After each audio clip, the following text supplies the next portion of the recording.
अचलपूर तालुक्यातील पत्रोडेतील ward number 4 मध्ये रात्री 1:30 वाजता लागलेल्या भीषण आगीमध्ये सिलेंडरचा स्फोट होऊन 2 घरांची राख रांगोळी होऊन एका वासराचा मृत्यू झाला।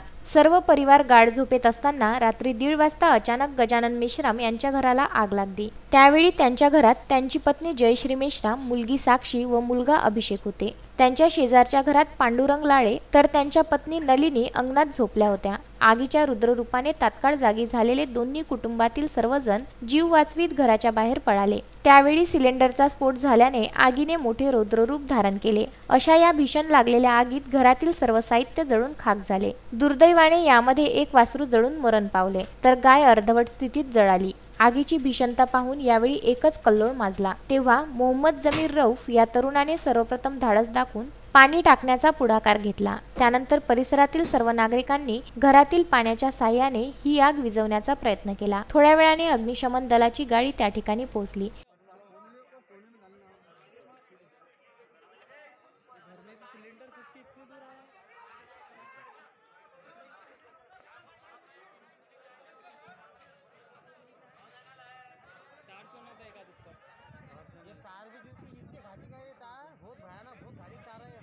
आनंद ये तारों का भी निकाल ले फोटो करके तो वो चालू नहीं कर रहा हूँ तार ने इसका बोर्ड चालू कर कौन है क्या इसके अंदर नहीं कोई नहीं ना पक्का ना कोई नहीं झाला। रात्री 1:30 वाजता लागलेली आग 4 वाजता नियंत्रणात आली। रवींद्र वानखडे, विदर्भ न्यूज, अंजनगाव, सुरजी।